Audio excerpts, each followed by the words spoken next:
Shalom Bapak Ibu.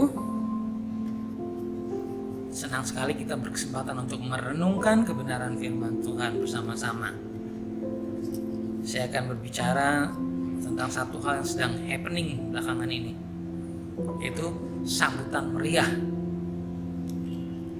Temanya itu sambutan meriah. Dan kita akan berdoa sebelumnya. Bapa di surga, ketika kami merenungkan kebenaran firman Tuhan, kami mohon hikmat yang dari Roh Kudus menolong kami untuk bisa memaknai kebenaran firman Tuhan ini dan untuk dapat menerapkannya dalam hidup keseharian kami. Dalam nama Kristus Yesus kami berdoa memohonkan ini. Amin. Saya mau bicara dari satu peristiwa olahraga.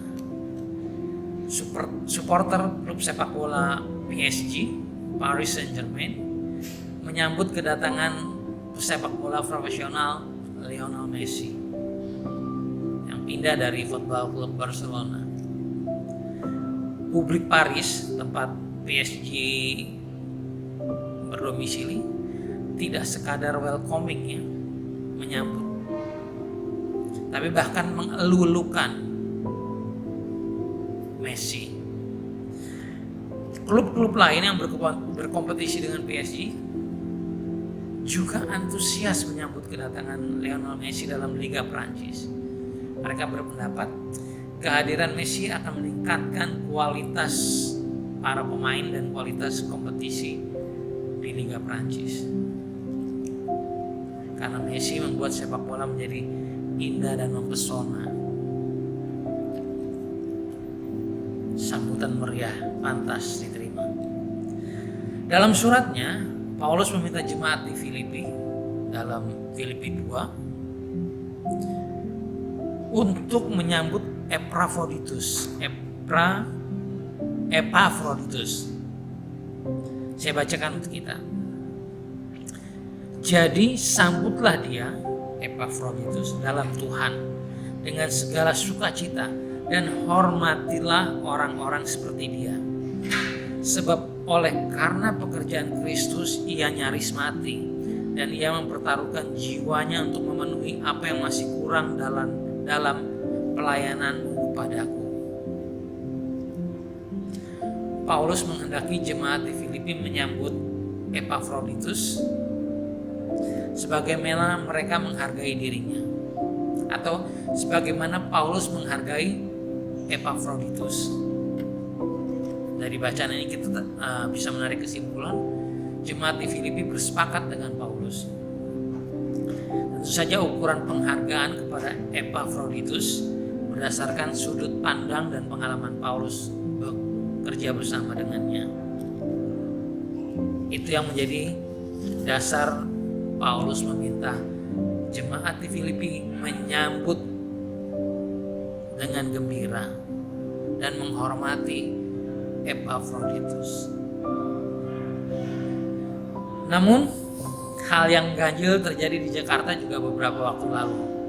Seorang pesohor pedofil itu pelaku pelecehan seksual sejenis terhadap anak di bawah umur, dielu-elukan oleh sekelompok orang saat dibebaskan dari penjara.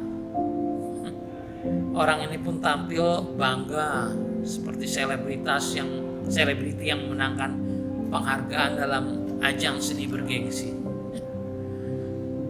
Beberapa orang menyebut ada settingan dalam peristiwa itu, entah untuk tujuan sensasi atau mengejar rating penyiaran. Namun sambutan yang oleh beberapa pribadi diistilahkan sebagai glorifikasi mendapat respon negatif dari sebagian besar masyarakat, bahkan dari pesohor-pesohor lain.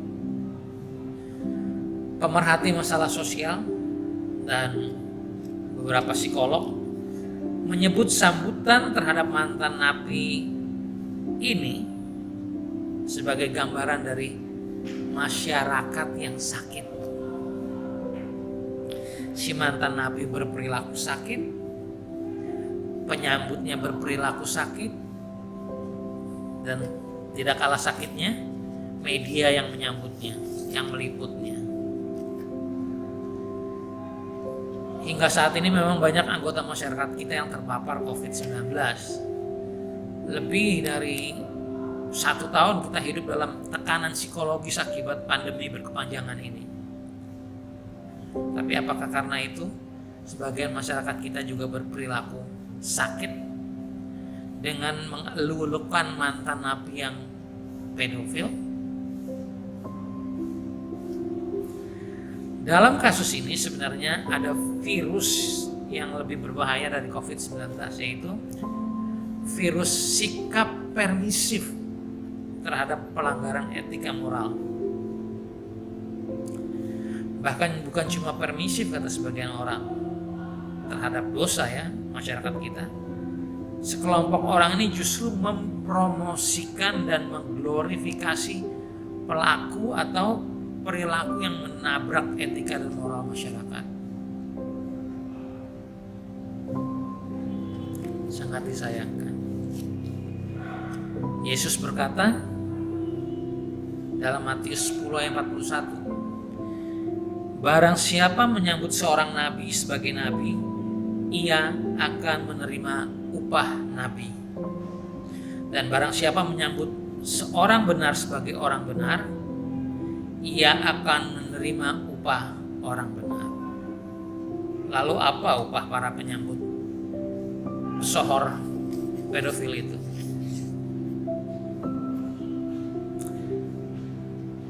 Saya sebagai kepala keluarga, kita semua tentu saja berharap keluarga kita dijauhkan dari tindakan melanggar kode etik moral. Sebab jika keluarga sehat secara psikis dan spiritual, maka akan tercipta kesehatan komunal. Masyarakat dan bangsa akan sehat. Kasih Kristus, mari jangan menjadi risih dan minder jika kita dikatakan kolot atau konservatif. Jika itu karena kita mempertahankan kebaikan dan kebenaran. Mari kita ikuti petunjuk Roh Kudus melalui Rasul Paulus sebagaimana tercatat dalam Filipi 4 ayat 8. Akhirnya saudara-saudara, semua yang benar, semua yang mulia, semua yang adil, semua yang suci, semua yang indah, semua yang terpuji, semua yang sempurna, semua yang patut dipuji, pikirkanlah semuanya itu. Dengan terus memikirkan ke semua hal baik itu, maka dalam situasi apapun yang keluar sebagai perkataan dan tindakan kita hanyalah semua kebaikan itu. Jangan pernah bersikap permisif atau kompromi terhadap hal-hal yang melanggar kode etik. Tuhan memberkati kita. Kita berdoa.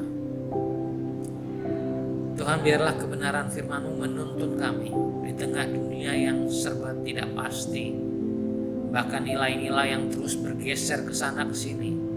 Tolong kami untuk tetap berdiri di dalam kebenaran firman Tuhan. Sebab kami tahu hanya kebenaran firman-Mu yang membuat kami akan tetap kokoh saat badai kehidupan menerjang. Dalam nama Yesus Kristus kami berdoa. Amin.